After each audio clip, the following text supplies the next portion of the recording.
The main event can make or break a show. It doesn't matter how good the undercard is. If the main event's a stinker, the entire card can be tainted. Here on Main Event Maniacs, we will revisit some of the most memorable main events in sports entertainment history, good and bad, across various promotions and eras of professional wrestling.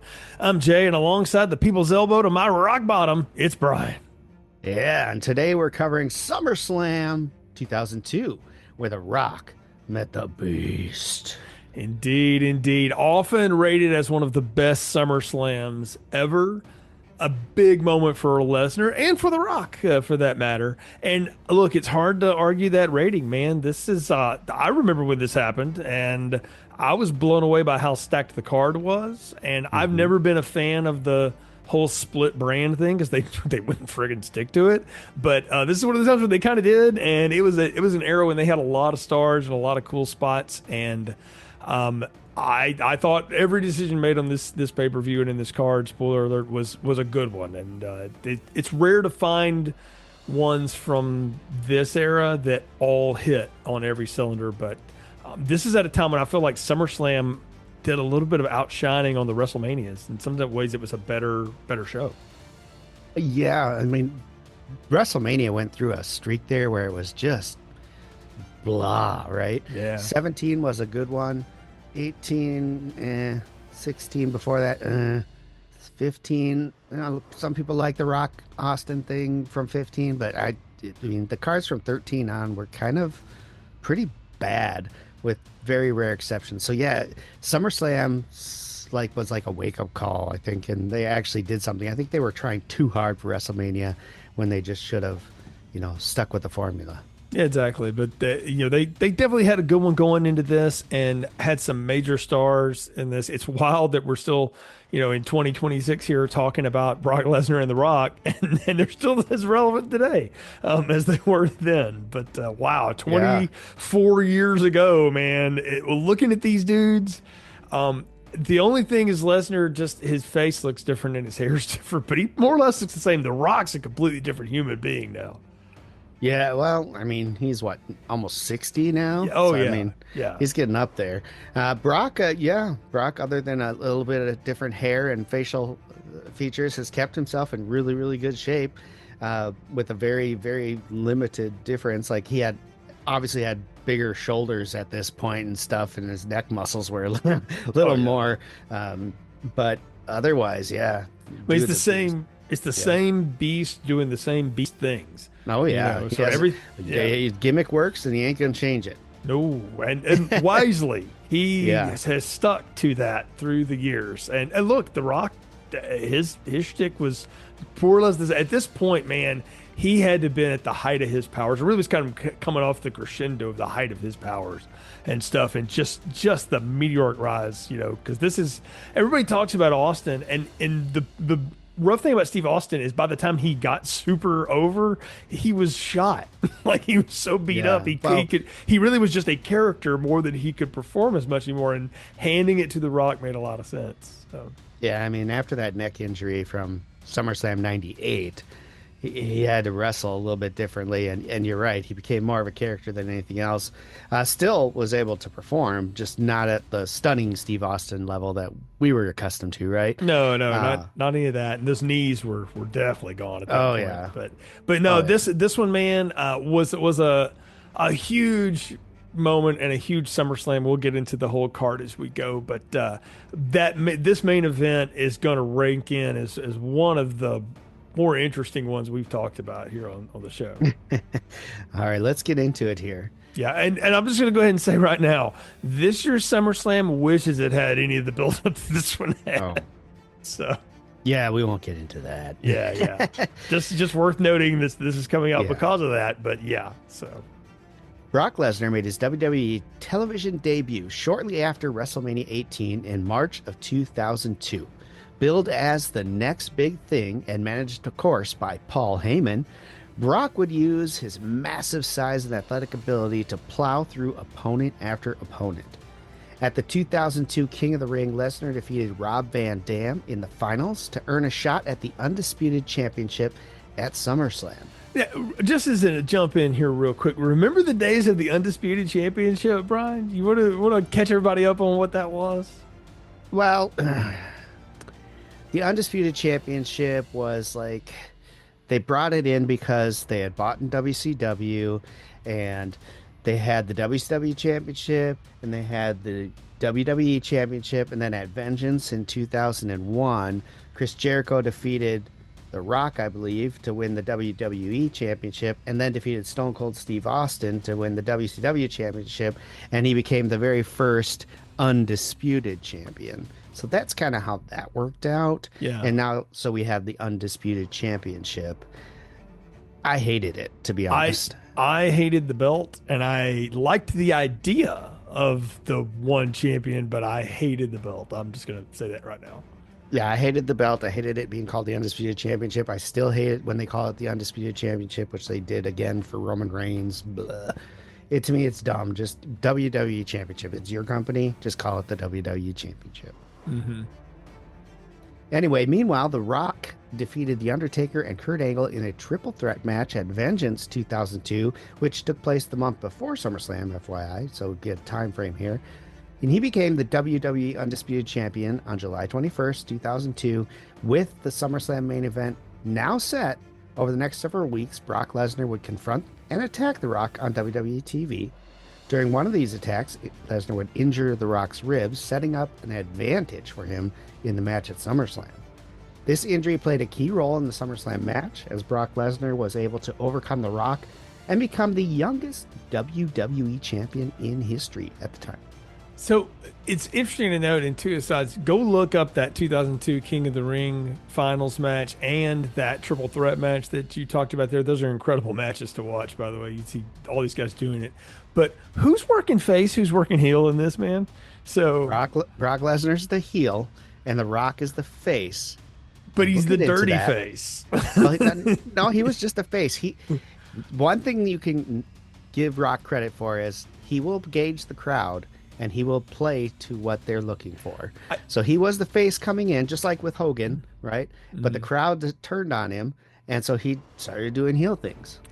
Well, The Rock, the thing about The Rock, even as a heel, is he's so charismatic that you end up rooting for him anyways. That's why I say it's a little confusing. But I don't know that Brock Lesnar has been over, but I don't think he could ever play straight face anyway because it's just not who he is. He's just a bull. I mean, he really is, and that's his whole shtick. And I like that though. I think that's fun. But the setup to that now, we're going back to familiar territory, man. Uniondale, New York, Long Island, the Nassau Coliseum. I mean, WWE has run that forever, and will continue to do so. You get performers from both Raw and SmackDown brands. And the first ever under WWE moniker. So this was after the lawsuit, and this is supposedly begins the quote ruthless aggression era of the company. So we're coming out of full attitude and all those things. And we get both commentary teams. You got Jim Ross and Jerry Lawler for the Raw brand matches, and Michael Cole and Taz for the SmackDown matches. Of course, Cole and Taz calling this main event. I loved Cole and Taz. I thought they had great chemistry together. They were fun. I dug them. Did you like them? I never really cared for Taz as much as an announcer, and I know that's kind of blasphemous these days. I still don't care much for him on AEW currently. It just his shtick never did anything for me, and he sticks to the shtick. So I don't know. He kind of annoyed me. I want to tell you what got me over on him was the SmackDown versus Raw video games where his stuff was on it. He was more entertaining on those than he was on television sometimes. But he and Cole had a thing together, and I dug that. Of course, you get each show's referees, ring announcers, GMs. You know, it's we're doing everything to play up those two Browns, and go with it for the night. Crowd for the night. Right under 15,000, so right at about max capacity for the setup that they were using, which is really good. Pay-per-view buy rate of about 540,000, really strong. You know, they're making a good gate on this. And as we teased, this show had a stacked card. Let me just run down this. Kurt Angle and Rey Mysterio tore the house down in an opening match. Great, and Angle went over. Ric Flair got his revenge on Chris Jericho and won that. They both had a great match. Edge and Eddie Guerrero absolutely ripped the place apart. Edge got the win. I almost feel like that could have started the show, but not to replace Angle and Mysterio, but Edge and Eddie really great. Do you remember the Un-Americans, Christian and Lance Storm? Loved the Un-Americans. I was a huge Lance Storm guy. They're so much fun. Held onto those tag team titles, beating Booker T and Goldust with an assist from Test. Goldust and Test. Those are two very interesting people.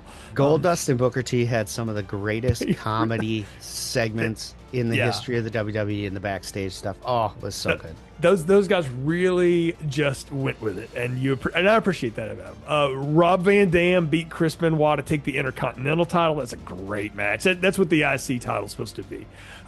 Undertaker beat Test after some more run-ins later with the buddies and stuff, but of course Taker's gonna go over. And then Shawn Michaels went over on Triple H in a quote unsanctioned match. These guys wanted to tear down. It's an amazing match, Brian. It really, really is. Great setup right before that main event. It's one of my favorites.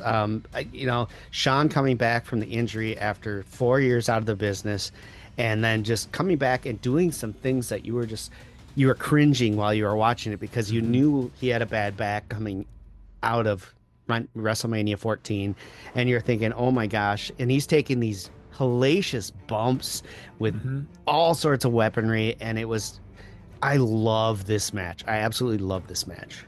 And what's wild is he comes back from that injury and from really his big run, and he's still got the Taker, matches in front of him and some of these other great things that he would give us. It's wild what he was able to do on the back end of his career, if you will. But just a tremendous card. Everything about that. There's not a skippable match in that whole bunch. And maybe Undertaker Test. Maybe, but you know what? It's fun to watch Taker at this era. Taker, I hate this era Taker. Oh, see, I like him anyway. I know what he was trying to do, and I know it's not the most over he ever was, but you just still watch this guy and like, man, this guy's just still so good. Talk about a guy that found the things that worked and just kept doing it. In terms of the in the ring stuff, I mean, he's good, and the crowd's really over, and they want him to always kick somebody's ass. So he does. So, and he never got the due I think he deserved necessarily, but I loved Test. I thought he was so much fun and had so much potential. Test is really good, yeah. Yeah, he had so much potential. It's just sad, but it's unfortunate they didn't give him a good run. Like he became a comedy act, which is fine. There's nothing wrong with that, but I think he had the ability to do something more, but I think because he looked so much like Triple H did at the time, it kind of buried him. He did. He looked too much like Triple H, and they just could never find the right thing for him. And then, like we say, gone way too soon. Died way too young, 33. Was an incredible performer, and I loved to watch him go, and would have loved to have seen him. Had there been a competing company at the time, he would have been prime to go and do a run somewhere else, like one that could really compete. I know there were competing companies, but there was nobody else in the league at this point, so not close. So, But then we get to that main event, man, and they waste no time. Like what I love here is the longest match is that Shawn Michaels Triple H match. It's almost a half hour, but they give The Rock works fast and furious. Brock works very, very quickly. They're not going to but they get a good 16 minutes out of each other in this, and that's impressive. I think they really go at each other and get all of their stuff in. Like that's the impressive part about this to me. And it's not a dull 16 minutes either. It's not like they're taking a ton of rest. They went balls out against each other. They told a good story in this match. Heyman gets involved as well, which I thought was really cool. And I think they did an absolutely phenomenal job for two guys you would look at and go, this isn't going to be any good, right? No, you wouldn't think they would work together, but Lesnar's raw power and the way he's throwing the Rock around, nobody threw the Rock around, and like that. And the fact that the Rock still got back up from it, gave a lot of life to the story. And give Brock Lesnar his due. He's always been able to sell stuff with his expression. And his best one is when he acts surprised that somebody's not dead when he throws them, because they should be, but I mean, they really do. But then, again, The Rock doing all of his things, maybe the worst sharpshooter I've ever seen though, Brian. It's absolutely the worst sharpshooter ever. He's not even on the guy's back. He's on his back hind legs. It's like, how's that going to hurt the guy? It was awful. He looks like he's humping the air. And it It's bothers terrible. me as a Scorpion Deathlock apologist, by the Yes. way. It kills me that that move has been turned into this gimmick, in some ways. It's the one thing about this that I hate. I hate when The Rock went for the sharpshooter. And, Hmm. it's just That not it's good. the weakest part of the match by far. Hmm. And again, like at least try to make the move look good. He Yeah. doesn't even try. It's almost like he's just squatting to take a crap and Lesnar's underneath him. Right. It's so bad. And And poor no, Lesnar has to sell that crap. I know, and he doesn't do a very good job of it because you can't sell that crap. It's terrible. No. So It's- but it didn't last long. But it's still one of those like, it's a rest moment in a match that doesn't get a lot of them. But it's not good. It's the weakest part of it. But if you will laugh at it, you can have a good time with it because it is ridiculous. And maybe even Dwayne and Brock knew this is dumb. But okay, we're gonna do it. Oh no, they didn't think that at all. I guarantee The Rock thought he was looking real good there with that sharpshooter. As a Bret Hart fan, to me, that's Obviously just that hurts. embarrassing, right? Oh yeah, well, Embarrassing. how many years did they just spend on Bret Hart? Literally, So many. They're several years away from making up with him. Yes, yes. It's still fresh. He's still mad. But yeah, no, it's not good. But Paul Heyman, once again, to the rescue. Maybe greatest heel manager of all time. You can argue. Oh yeah. I mean, Bobby Heenan will always be number one to me, but Heyman's probably number two easy. I agree, and that's all respect to Jim Cornette. But Paul Heyman is so good at what he does. And I mean, I'm going back to the Paulie Dangerously days when he had the cordless phone from your Oh, mom's yeah. house that was supposed to be a cell phone, and he would hit people with it. Like him and Cornette actually did that a few times. They would gimmick the phones and the tennis rackets a few times. But Paul is at the top of his game and powers here too. And it was smart to put him with a guy like Lesnar. Look, Brock's an interesting dude, but Mike worked not so much. At the time, no, he's actually pretty good now. But at the It's time, been 25 years. They yeah, at figured the it time out. it was pretty.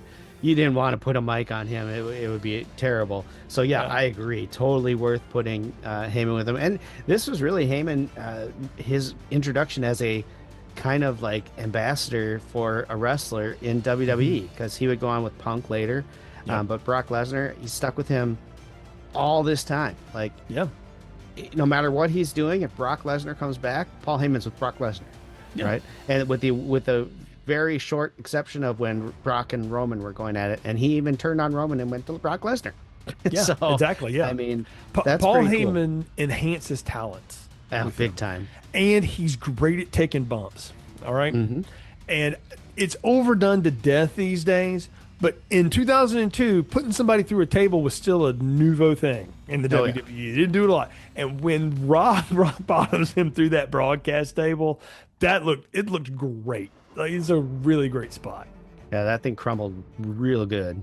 It was Yeah. it was fun.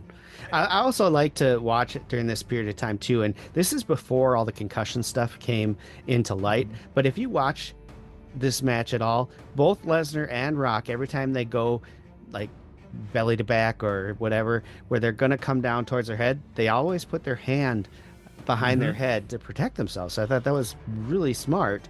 It's not something that you expected at this time, but yeah, both of them were protecting themselves. These guys are really good professionals. They're good at working together, and it's that kind of subtle stuff like that you know to look for, and you watch now, and you go like, oh, that's how you guys got away with this, and still are able to do it to this day at some extent, And look, even Lesnar with all those power slams and all those suplexes, he's protecting those guys. Oh yeah. They are landing on the broadest part of the shoulders. The mat is doing a lot of the sound work, and the crowd, of course. And look, give it to Cole and Taz. They're selling the heck out of it, and it's great. We do it nowadays. It feels like all the time, but these two giving each other the rock bottom on each other that was like, oh, wow. Like I didn't, the Rock does that and then he turns around and eats one. That was pretty cool, man. I enjoyed it a lot. That finishing sequence was done really, really well. Where it was Rock hitting the rock bottom on Lesnar. Lesnar kicks out, and the Rock's just like, "What the hell do I have to do to defeat this guy?" It was really good. He was mouthing words to himself. Fantastic camera work on that. Yep. Then Brock comes up and hits him with the rock bottom, and everyone's like, "Oh my God, he's gonna win with Rock's move!" And he kicks out, and then they trade back and forth, like trying to go for each other's moves, Hmm. before Lesnar finally hits it. But great stuff. I love Well, the kip up hmm move there when they're both down. Just oh, fantastic. the reversal on the stopping the people's elbow and then Yes. and then executing the F5 out of the rock bottom to win was a Hmm. great ending sequence. It's the only way it could happen, right? Like if you're going to take down your champion, the guy's got to beat not only the move, he's got to beat both of the moves. And the people's elbow, I don't care how stupid it looks, it's the most over shit The Rock ever did. Oh It's yeah. so much fun. And when I cannot explain to people today when he kicked people's arms together and started pulling that elbow pad off, it was over. That was curtains, man. You know, and nobody was kicking out. And to get it blocked and then turned on him like that was awesome. And the It was. F5 has always been a cool move, man. That is a cool ass slam. It's one of the better finishers that come off that way. Like, I'm not a big fan of the go to sleep. Although I think that one's probably more brutal because Yeah. you can get kicked in the nose You can actually pretty get hit in easily. the chin with that. Yeah. Yeah, but it's kind of a weird one. The F5 has always been a really awesome move to see because Mhm. it's so simple in what it is, but it's like a reverse diamond cutter, right? Yeah. And Yeah. I love the diamond cutter or the cutter, whatever you want to Mhm. call it. I love that move.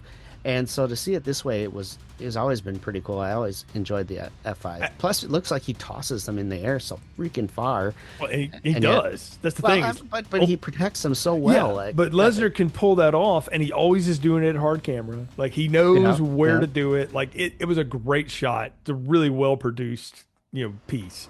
And Like what I these guys really, had it.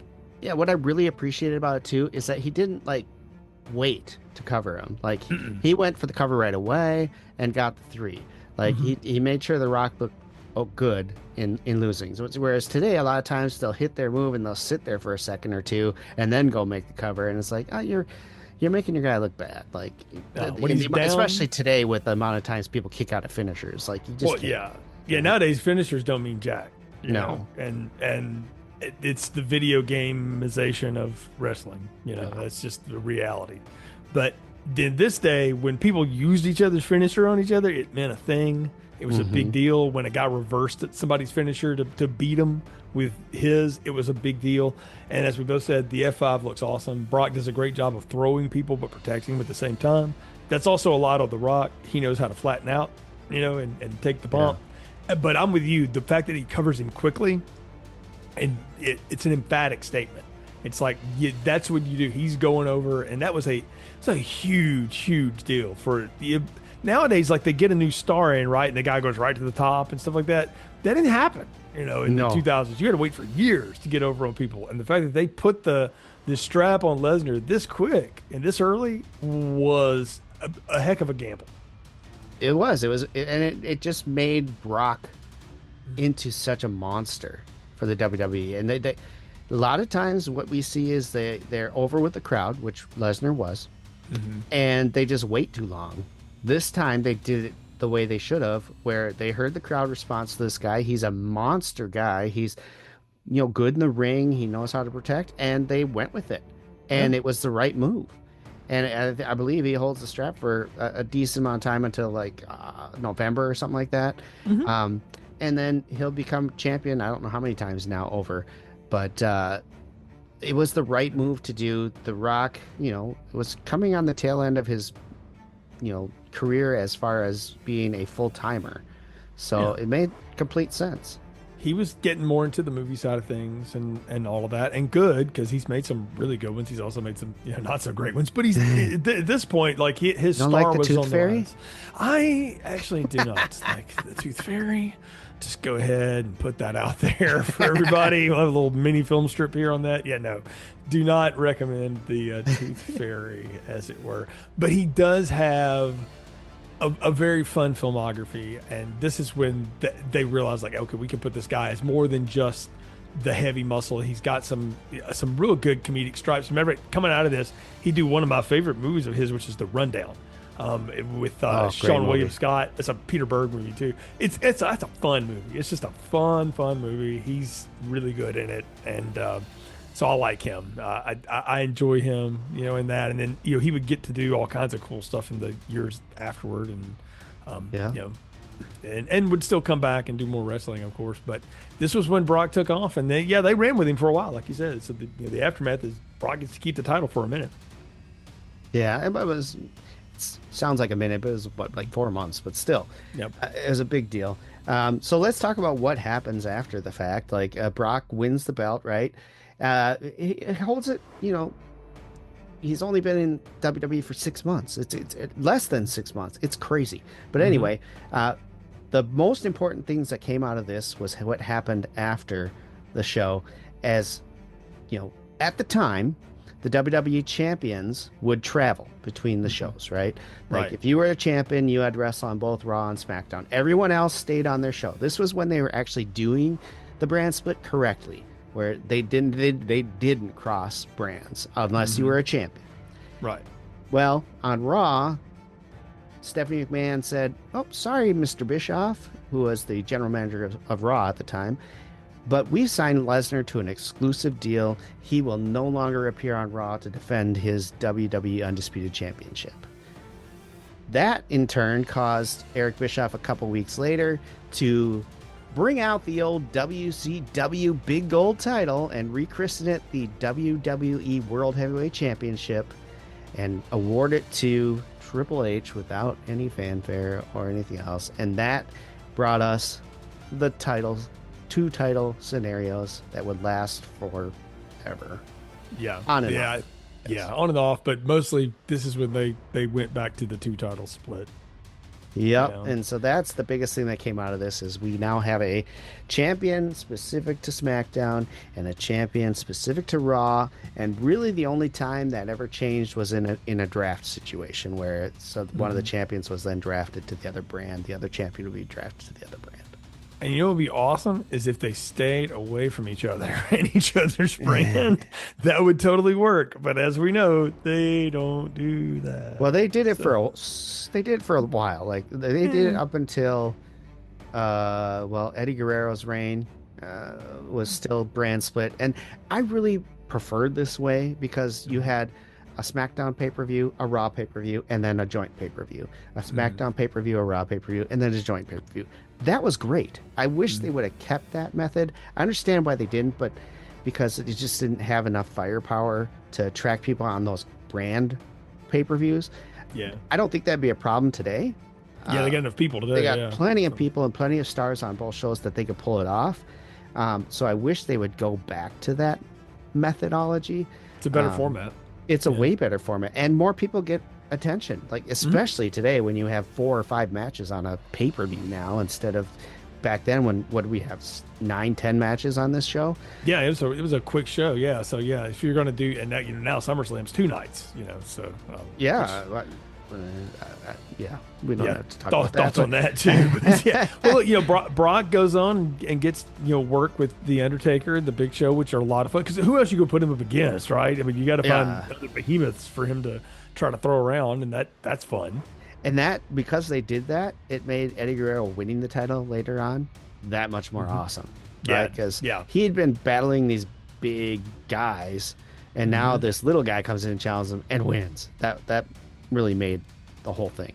Oh, I agree. Yeah. That's what the fun of it was getting him to do some of that. And I don't know. I loved it. Rock stays away for a little while. He comes back, and then he's got some memorable feuds of his own. This is setting up the Hogan thing, right? So this is after the Hogan thing, and this is like a rekindling of that. Yeah, this for No Way Out. They bring him back, and they have another match with each other. This time where Hogan's the face, which he was technically the heel at WrestleMania 18, right? And The Rock is the heel because the fans turned on him in this match, which it was great. So they'd have like a one-off with each other and do a rekindling of that match. I don't know why, but they did. And then, of course, at WrestleMania 19 in the next year, he wrestles Stone Cold Steve Austin. And that is an interesting story that we should probably get into one of these days. Maybe we could look back and do the trilogy of their matches, right? WrestleMania, because they wrestled 3 WrestleManias against each other.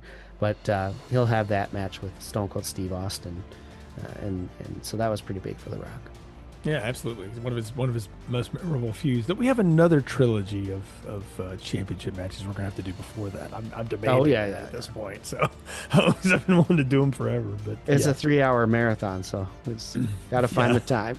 Yep. That's the only thing. So we'll figure that out for sure. So, well, at this point, looking out at this, like, I wouldn't change anything about this show, man. I wouldn't change anything about the match. It's one of the best SummerSlams ever. It's still one of the best SummerSlams ever, and it's one of the best SummerSlam main events ever. I'm on board with all of this. I think the only thing I would change is I would just throw the rib injury thing out the window Yeah, you didn't because I need don't that. think it was needed. He could have injured his ribs in the match, right, and worked it that way. I know they wanted to protect The Rock. The Rock didn't need protection. I mean, he's The Rock. Yeah, but So at I the would have time thrown they that out. didn't know that. They really did. I mean, they didn't know that he could leave and come back like that, because if he had hit more, like, his Hollywood career started off good and then it sputtered a second, which is why he came back. So if he had gone off and done, Arnold or whatever, they would have never seen him again. So until it was too late. So I get what they were trying to do with that. At the time, I'm not going to ding them too much for it, though. It wasn't the best angle leading to a match. But again, they don't play it up much in the match either. It doesn't matter. Yeah, they really don't. They talk about it a couple times, mention it, but again, it just wasn't necessary. We could have done the match and been fine without that being a caveat. 100%. So That's about all I would change. Yeah. I mean, other than that, totally recommend going back and checking out this whole pay-per-view. Just watch the whole show. It's great. I watched the whole show twice. That Shawn Triple H match is one of my all-time favorites, so I really enjoyed that. That is a tremendous one. I agree. I'd tell people again, watch that Edge Eddie match. That's a great one. And look, that tag team match ain't no joke. That's just pretty good. It's fun. So yeah, there's good stuff all over that card. So go and check that out, of course. And of course, you will always find this show here on this very feed, the Juice Box, from time to time. Feel free to connect with Juice on X at Juicy Steen, or on Instagram, Juicy Wrestling Closet, and subscribe on the YouTube channel as well. Of course, it's on Amazon, Apple, Spotify, all the places you find podcasts, but that YouTube channel is growing as well. Really appreciate the support. And hey, if you have time to swing by and leave a rating and review, always appreciate the support for not only our show, but all the other great stuff that Juice has got going on in the Juice Box. And if you want to follow me on X, I'm Brian Thomas BVR. Send me your thoughts on this episode, any episodes, suggestions for future episodes. We've got a list of things that we'd like to cover, but we're always looking to add other things that you might be interested in as well. Indeed. And so for Brian, I'm Jay. This has been your main event. Matches dream, matches collide. Your destiny's written in the referee's eyes. Every chant, every cheer ignites the flames. It's